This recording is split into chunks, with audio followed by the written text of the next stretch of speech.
আমাদের বাসায় সবাই জাল জাল পিঠা পছন্দ করে, খুব একটা মিষ্টি পিঠা খাওয়া হয় না। তো মেয়ে বলতেছিল মা সমোসা পিঠা বানাবো, চলো যাই। তারপর আমি বলতেছি আমি তো এখন পারবো না। ও বলতেছে আমাকে তুমি বলে দিবা, তারপর আমি বানিয়ে নিব।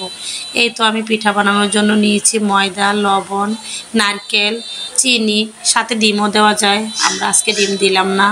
একটু সয়াবিন তেল, সবগুলো একসাথে দিয়ে মেখে নিচ্ছিল। আরও বলতেছিল আমি এই প্রথম বানাবো, হবে কি না।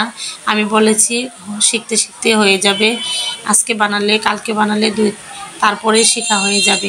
এরপর ভালোভাবে মেখে ডোটা করে নিয়েছিল, অনেক সুন্দর করে বানিয়েছে। এই তো পিঁড়িতে দিয়ে সুন্দর করে রুটিটা বেলে নিচ্ছিল, আর আমি যেভাবে যেভাবে বলে দিচ্ছি সেভাবে সেভাবে ও করতেছে। এখন রুটিটা ভালোভাবে সুন্দর করে এক মিল করে বেলে নিয়েছে। এখানে রুটি বেলার পর আরেকটি জিনিস লাগবে, সেটা হচ্ছে কাঁটা চামচ বা চাকু। এটা দিয়ে নকশা করা দরকার হয়, আর এই নকশাটা করতে হয় চিনি যাওয়ার জন্য। আর মিষ্টি পিঠাটা যখন আমি শিরাতে ভিজিয়ে দিব, তখন এই ছিদ্র দিয়ে পিঠাটা অনেক সুন্দর রসালো হয়ে যাবে।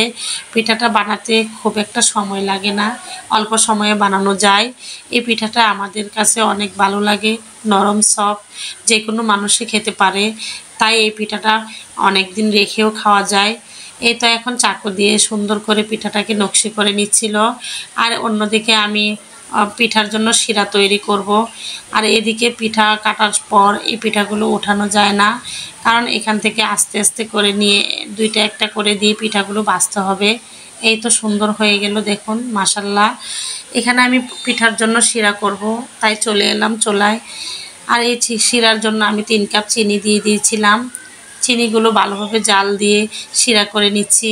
আর শিরাটা কেমন হবে, আস্তে আস্তে জাল দিয়ে যখন হাতে আঠা আঠা ভাব নেবে, তখন আমি শিরাটা নামিয়ে ফেলবো।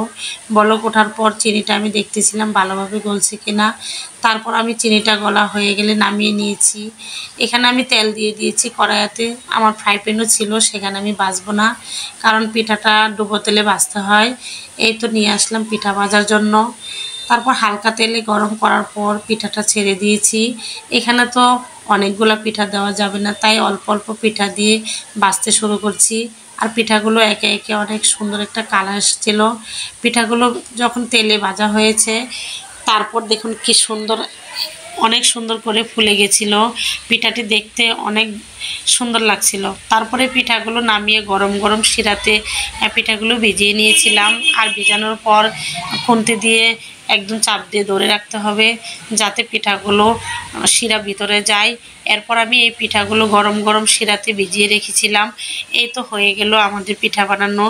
তো কার কার পছন্দ হয়েছে এই পিঠাটা অবশ্যই কমেন্টে জানাবেন।